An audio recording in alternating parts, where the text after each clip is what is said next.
Hello everyone, कैसे हैं आप सभी दोस्तों। उम्मीद है आप सभी बहुत अच्छे होंगे। स्वागत है आपका हमारे चैनल द अंकुर टॉक पर। दोस्तों, आज की इस वीडियो में मैं आपसे बात करने वाला हूं बिहार शिक्षक भर्ती को लेकर के। जैसा कि आप सभी जानते हैं कि कल रात में बिहार की तरफ से बीपीएससी की तरफ से बिहार शिक्षक भर्ती का रिजल्ट जारी कर दिया गया है। वो चाहे आपका पीआरटी का हो, टीजीटी का हो, पीजीटी का हो, तीनों का रिजल्ट जारी कर दिया गया है। उम्मीद करता हूं कि आप जरूर सफल हुए होंगे। अगर आप नहीं सफल हुए हैं तो जरूर कहीं ना कहीं आप वेटिंग लिस्ट का इंतजार कर रहे होंगे। तो आज की इस वीडियो में मैं आपको यही बताने वाला हूं कि क्या सरकार की तरफ से या फिर आयोग वेटिंग लिस्ट तैयार करेगा या नहीं। तो इस वीडियो में बने रहिए। अगर वीडियो पसंद आए तो लाइक करिएगा दोस्तों, शेयर करिएगा, और चैनल पे पहली बार विजिट कर रहे हैं तो सब्सक्राइब करना ना भूलें, क्योंकि हम इस तरह की लेटेस्ट इंफॉर्मेशन सबसे पहले आपके लिए लेकर के आते हैं। दोस्तों, ये एक हिंदुस्तान न्यूज़पेपर का आर्टिकल है जो प्रकाशित हुआ है। इसकी अगर आप हेडिंग देखेंगे तो यहां पे लिखा है कि आयोग सभी वर्गों की प्रतीक्षा सूची भी तैयार करेगा। और इसके अंदर जब आप इसे ध्यान से पढ़ेंगे तो लिखा हुआ है, बिहार लोक सेवा आयोग ने शिक्षक भर्ती का रिजल्ट जारी कर दिया है। आयोग के सचिव रवि भूषण ने बताया कि आयोग की ओर से रिजल्ट का वेटिंग लिस्ट भी तैयार किया जाएगा। सरकार से जैसे ही आदेश प्राप्त होता है तो वेटिंग लिस्ट पे काम शुरू कर दिया जाएगा आपका। ऐसा इस वजह से किया गया है कि कई अभ्यर्थी माध्यमिक और उच्च माध्यमिक दोनों में सफल हुए हैं। ऐसे में कई अभ्यर्थियों किसी एक में ही योगदान करेंगे। यानी कि उनके कहने का मतलब ये है, जैसे कि दोस्तों आप जानते हैं कि पीआरटी में आपके फॉर्म निकले थे और टीजीटी के निकले थे और आपके पीजीटी के निकले थे।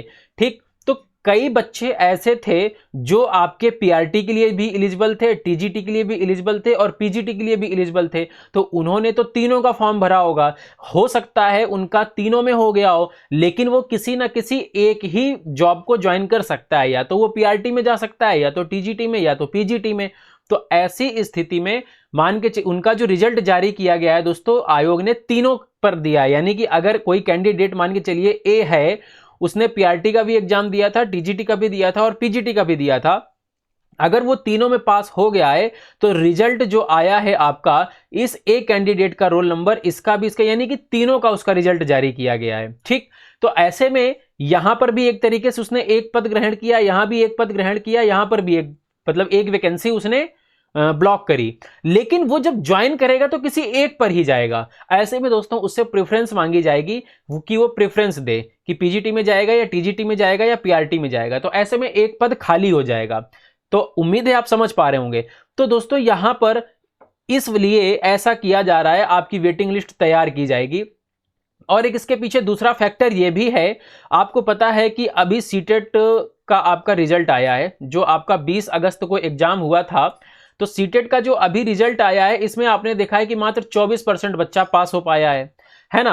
अब जितने भी अपीयरिंग वाले कैंडिडेट थे सीटेट के, उन्होंने भी बीपीएससी का एग्जाम दिया था, फॉर्म भरा था। लेकिन हो सकता है कि उसमें कुछ बच्चे पास हुए होंगे और कुछ बच्चे नहीं पास हुए होंगे। तो जो नहीं पास हुए होंगे वो तो ऐसे ही बाहर हो गए, और हो सकता है कि उनका रिजल्ट में नाम हो। तो ऐसे में वो कैंडिडेट्स भी बाहर हो जाएंगे, है ना। तो अभी जो आपका रिजल्ट जारी हुआ है, उसमें सीटेट अपीयरिंग वाले भी शामिल हैं और जो कई पोस्ट के लिए फॉर्म भरे थे वो भी शामिल हैं। यानी कि अगर उनका दोनों में हो गया है तो उनका दोनों में नाम दिया गया है। जो रिजल्ट आया है वो पूरा आया है। तो अब ऐसे में छटनी होगी। छटनी कैसे होगी, मैंने आपको बताया कि इन तीनों में जिसका नाम आया है वो कोई एक ज्वाइन करेगा, तो 2 पोस्ट खाली हो गई, है ना। सीटेट के जो कैंडिडेट्स हैं फेल हो गए हैं तो वो तो ऐसे ही बाहर हो गए, डीवी में उनको बाहर कर दिया जाएगा, तो वो भी पोस्ट खाली हो गई। तो फिर एक वेटिंग लिस्ट तैयार की जाएगी और उस वेटिंग लिस्ट के आधार पर बच्चों को फिर प्रेफरेंस दी जाएगी दोस्तों, है ना। वेटिंग लिस्ट तैयार की जाएगी और फिर जब सीटें खाली होंगी तो प्रेफरेंस दी जाएगी। तो यहां पर ये इसी वजह से वेटिंग लिस्ट तैयार की जाएगी। लेकिन मैं एक बात और कहना चाहता हूं कि अगर बीपीएससी दोस्तों इन सीटेट वालों को थोड़ा सा बाहर का रास्ता दिखा देता तो ज्यादा सही रहता। कैसे दिखा देता, कहने का मतलब रिजल्ट जारी करने से पहले वो अपना पोर्टल खोलता और उनसे कह देता कि जो कैंडिडेट सीटेट पास हो गए हैं तो वो अपना रिजल्ट अपडेट कर दें कि आई एम पास और नॉट, है ना। अगर वो अपडेट कर देते तो फिर उसके आधार पे अगर रिजल्ट तैयार किया जाता तो शायद कहीं ना कहीं ये जो पास होने की खुशी है वो और कई ज्यादा घरों पे पहुंच पाती। तो क्या आप इस मेरी बात से सहमत हैं या नहीं, नीचे कमेंट करके जरूर बताइएगा। ऐसे में क्या है कि ये जो सीटेट के पास फेल वाले कैंडिडेट हैं उनका भी नाम होगा, तो उनके पास खुशी तो वैसे भी नहीं है, मान के चलिए वो पहले ही फेल हो गए, उनको पता चल गया होगा कि हमारा बीपीएससी में भी नहीं होना है, लेकिन इनके चक्कर में कुछ जो नीचे से रह गए होंगे बच्चे, जैसे मान के चलिए कट ऑफ इस लाइन पे लगी, तो ये जो नीचे बच्चे होंगे तो ये थोड़े से मायूस होंगे, तो शायद कहीं ना कहीं इनका भी नाम आ जाता अगर ये सीटेट फेल वाले कैंडिडेट्स हट जाते रिजल्ट तैयार करते समय।